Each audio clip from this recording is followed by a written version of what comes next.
C'est assez marrant qu'on parle de dégradation actuellement, alors que ça fait 10-20 ans qu'on dit que ça va pas à l'hôpital, qu'on n'a pas assez de moyens. En fait, on a les mêmes moyens qu'il y a 10-20 ans, alors que la population vieillit, qu'il y a plus de fréquentation aux urgences, parce qu'il y a moins accès aux médecins traitants dans certaines régions. Et il y a plus d'appels au 15, par exemple, sans qu'on ait une augmentation des moyens humains, en fait, pour répondre aux appels et orienter les patients. Et, euh, et du coup, ça fait presque bientôt 1 an qu'on est en grève, quand les urgences sont en grève, et dit qu'on a besoin de moyens humains et certes financiers, mais c'était pas notre première demande. Et, et je pense que depuis plusieurs années, en fait, c'est plus la tarification à l'activité, où les hôpitaux publics doivent déclarer chaque acte fait dans son service pour obtenir des fonds qui vont arriver sur le bilan annuel de l'année suivante.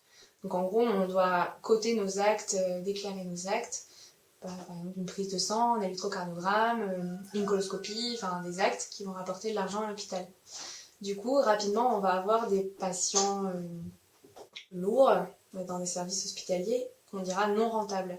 C'est-à-dire que les chefs de service vont devoir faire attention qu'un patient ne reste pas trop longtemps dans leur service, surtout si on leur fait rien, entre guillemets. C'est-à-dire si c'est juste une réflexion de pansement toutes les 48 heures. La maintenance, en fait. Voilà, chez le patient diabétique, mais qu'on lui fait plus d'antibiothérapie, ou qu'il n'a pas d'acte chirurgical. C'est ce que disait pertinemment une chef de service d'un hôpital parisien, qui disait qu'une amputation, ce sera plus rentable que des réfections de pansement réguliers.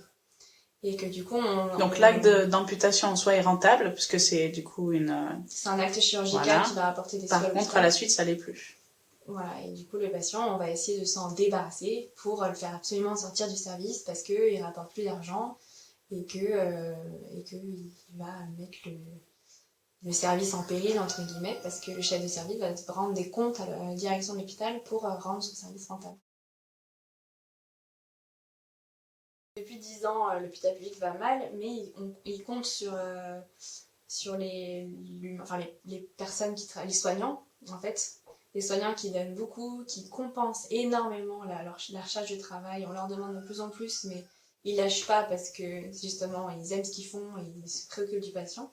Du coup, ça tient uniquement sur les efforts des gens qui travaillent à l'hôpital. D'où les burn-out, les personnes qui démissionnent, des suicides. Et du coup, on arrive à avoir des soins encore de qualité de nos jours parce qu'on compte sur ces gens-là. Mais là, clairement, on arrive à un point de rupture qu'on voit particulièrement aux urgences parce que c'est la porte d'entrée de l'hôpital. Donc on voit qu'on n'a pas assez de moyens et qu'on commence à bâcler nos prises en charge, à mettre en danger nos patients. Il y a eu des décès parce qu'il y avait des délais de prise en charge trop longs. On sait que nos patients âgés meurent parce qu'ils restent trop longtemps sur les brancards. Et pourtant, on n'arrive pas. Là, pour le coup, c'est des moyens pour lesquels on ne peut plus compenser avec du temps qu'on donne à nos patients. Est-ce que ça vous est déjà arrivé de douter et par exemple, c'est bon, je plaque tout et... Ça arrive tous les mois. Moi maintenant, oui, je pense toute la 6e année de médecine, on s'est tous dit qu'on allait arrêter, que c'était n'importe quoi de faire ce métier. Et aux urgences, ça arrivait toutes les semaines où je me disais, mais c'est pas possible de faire son métier comme ça. Mais oui, très très souvent, oui. D'autres, mais de toute façon, je serai jamais un bon médecin, je vais jamais y arriver, c'est trop dur.